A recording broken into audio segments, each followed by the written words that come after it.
everybody and welcome back to another one of my videos. Today we are going to be cooking in collaboration with Unite students. It has been a little while since I've done a cooking related video and I thought it was about time. Whether you are preparing to move to university at the moment, whether you are watching this video in the middle of Freshers Week, or if you're just looking for a few little new recipe ideas, I hope this video will help you out a little bit. Now, cooking for yourself can be something that is quite daunting when moving to university. For a lot of people it might be the first time that they've had to actually cook for themselves every single day.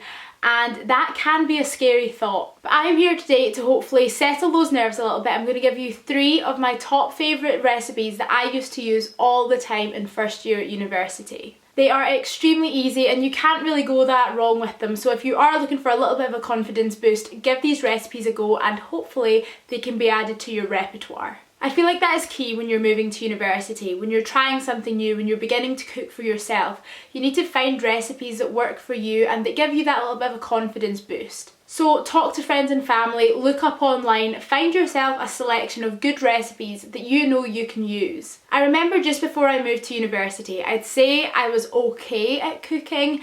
There was a few dishes that I knew how to cook. I would occasionally cook dinner for my mum or friends if they were coming round, but by no means had I cooked myself breakfast, lunch and dinner for anything more than about 2 or 3 days. But it is a learning curve. Learning to cook for yourself is a little stepping stone in living independently, and I can confidently say now that I am an okay cook. I'm happy with what I cook, I try new things, I like to experiment where I can, but I do also have those old faithful recipes that if I come home and I'm shattered and I need something quick and easy, I know it works. So today I'm going to bring 3 of those old faithful recipes back out of the woodwork. Honestly, these 3 meals got me through pretty much the entire first semester of first year and I can't wait to pass them on to you. So let's go to the kitchen. Okay, so here we go. In front of me I have laid out all the ingredients that we need for the 3 dishes. I have a chicken dish, stuffed mushrooms and then pasta. We're covering all bases. These are literally like 3 of my favourite foods. So I nipped out to Tesco and I picked up all these ingredients this morning. If you would like to see a video more in depth about how I do my food shops, little tips and tricks about saving money while you're shopping for food, I have already done a video on that, which is on my channel and the Unite channel. So you can have a look around, and if you're needing any tips or tricks, that video should hopefully help you out. But without further ado, we're just going to get straight into it and we're going to cook the chicken dish first. So the star of the show for this chicken recipe are these Maggie's sheets. Honestly, I think these were probably the best discovery of my entire first year of university. They are insane. I've never tried chicken so amazing as when it's been wrapped up in this. It is so easy and it tastes so good. You can pick them up in a range of different flavours, but the one that I've got here are the Italian herbs one, which is my personal fave. Very like tomatoey, garlicky, beautiful. So literally all you need to do to cook with the sheets is open up your chicken. I've just got a little pack of 2 chicken breasts here, and these are great for when you're cooking as a student because you can have like one for your dinner and one for your lunch the next day. So literally all you need to do is pull out your little sheets. There are 4 in a pack. You just open them up, pop your chicken breast or mini fillet, whatever you choose, inside and just kind of squash it down so that you're kind of coating the chicken breast with the herbs. And then all you need to do is transfer this little cute package into your frying pan and like cook it until it's done. But before we do that, I'm just going to lay that to the side and do the veg. So I'm going to grab myself a new chopping board. So to go with this chicken, I've chosen to cook it with some rice. I've just got some brown rice here, it's what I had in the cupboard. So I'm going to have my chicken, my rice and some vegetables. I've chosen to have tender stem broccoli because it is literally my favourite vegetable, and some cherry tomatoes. And I'd say that that is a great place to start, especially if you're kind of new to cooking, you don't really know what you like or what you want to cook. If you do eat meat, I'd say choose whichever meat you would like to eat that day for your dinner, and then choose a carb to go with it and then some vegetables. And that kind of covers all bases. You know that you're kind of getting a bit of everything. It is a real old British way to look at things, but you can't really go wrong with meat and 2 veg, and if you shove some rice on the side, happy days.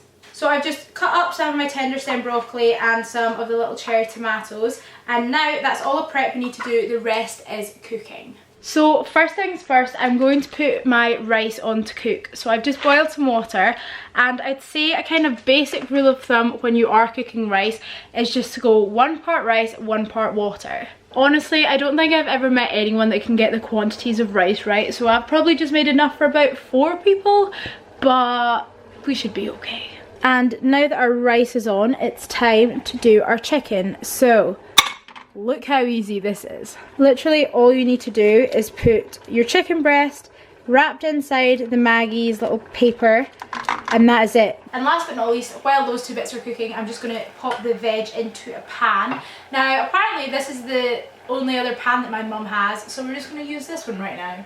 All I do is chuck in my broccoli, pop in the tomatoes, and then I'm going to just pop on a little bit of olive oil and some balsamic glaze. If you're one of those people that doesn't like balsamic, I highly encourage you to learn to like it before moving to university, because honestly, if you add this onto anything, it's going to make it taste 10 times better. And now this is going to join the chicken.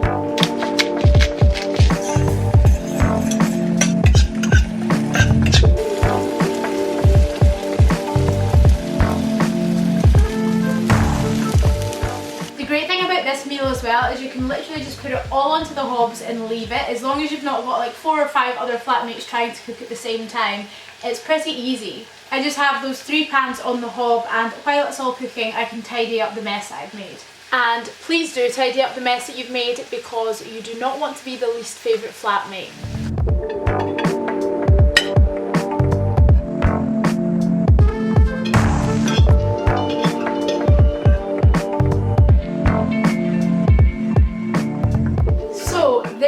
Meal number 1 is cooked and tidied away in practically no time at all. Honestly, as soon as I discovered those Maggie's sheets, they became a staple part of my first year diet. And that there is a healthy meal. It is so easy to cook and it takes no time at all. But now we're going to move on to number 2.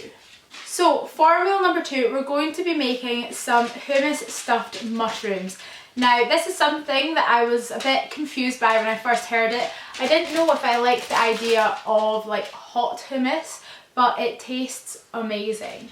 So I've chosen to go for some quite large close cut mushrooms, but I've done this with like the big flat mushrooms before, and it just entirely depends on kind of how much you're wanting to eat. These are great if you do like 2 or 3 of them for a meal, but this is also a great recipe just to make as a snack if you're having friends round or something.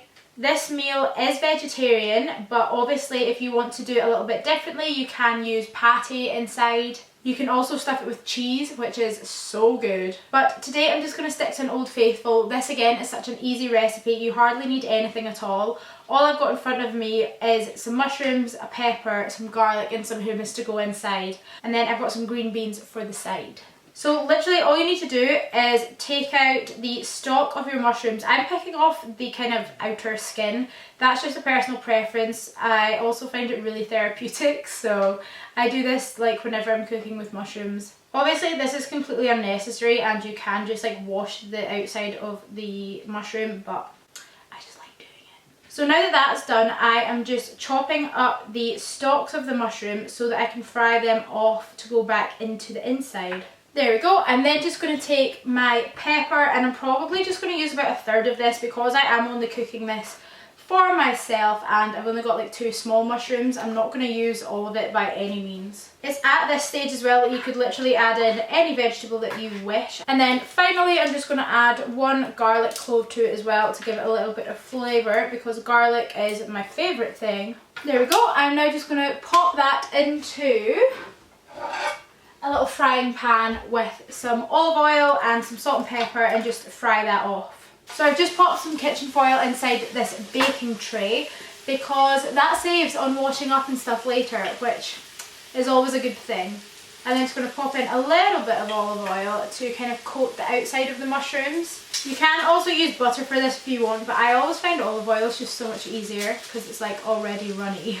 And then to go with our mushrooms, I've just picked up some sliced runner beans because these are honestly some of my favourite things. If I'm looking for something to put on the side of a dish, I will normally look towards either tender stem broccoli or beans. I love myself a green bean, love myself a runner bean, so I'm just going to pop a few of these into a pan, maybe like that much, and then boil them for about 4 minutes. So now that our pepper and mushroom scenario has kind of softened down, I'm going to add in a little bit of hummus and a little bit of breadcrumbs into the mixture. I love hummus, so any excuse to get it into a meal, I'm okay with that. And then once you've mixed it in, literally all you need to do is just spoon the mixture into the little mushrooms. This is also great, see if you just use it as a dip for like some tortilla chips or something. Oh my god, so good. And then this bit is like entirely optional, but I'm just going to sprinkle a few more breadcrumbs on the top of them because I like when they go all crispy. So we're then going to take these and pop them into the oven at around 180 degrees for about 10 minutes. So our beans are now done. I'd say I probably cooked them for about 4 or 5 minutes just to like soften them a bit. Ugh. And I'm just going to add in a little bit of butter and then again a little bit of pepper and some salt.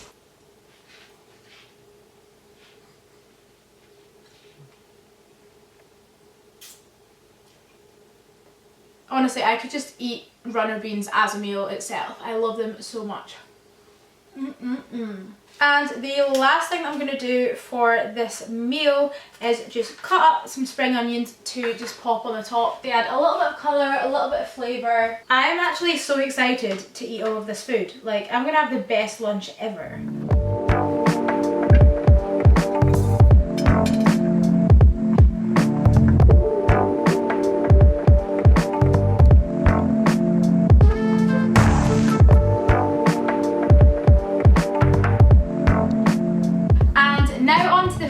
Of this video, I'm going to be doing a carbonara, and I could probably say this is my favourite.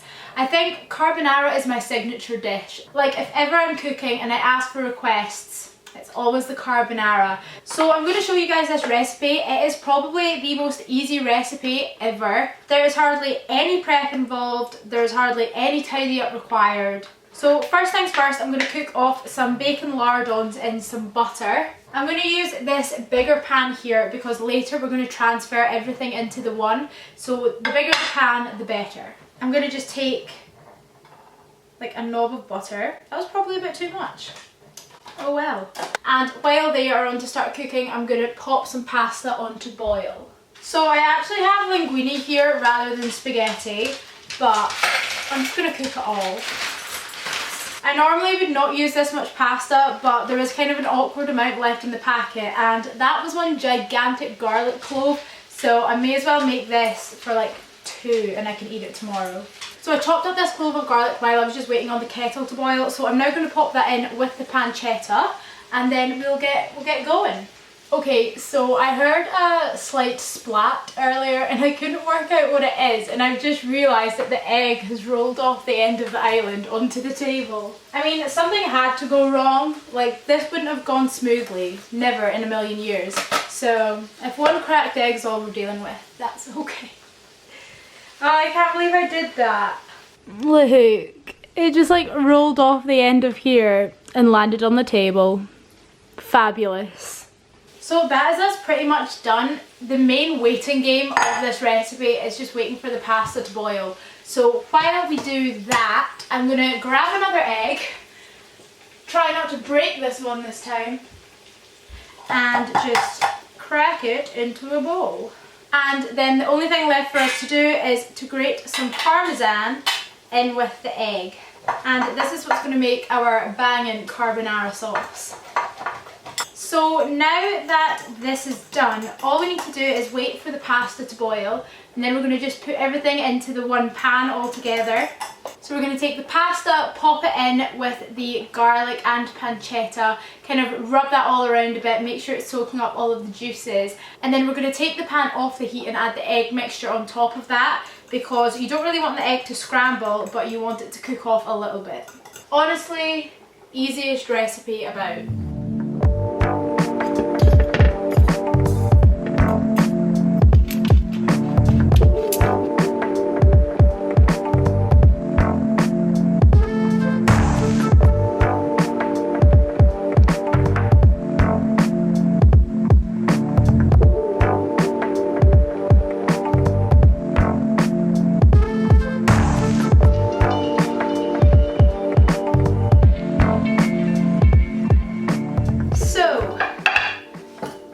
we have it.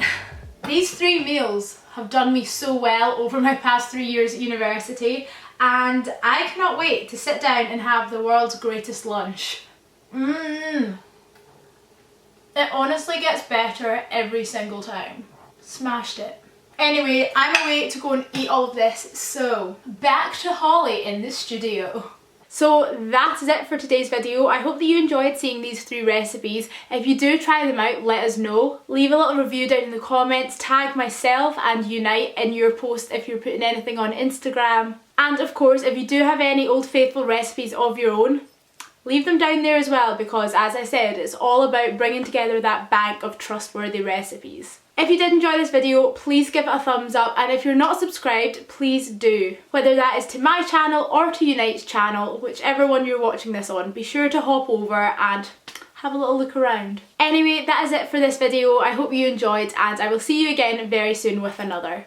Bye!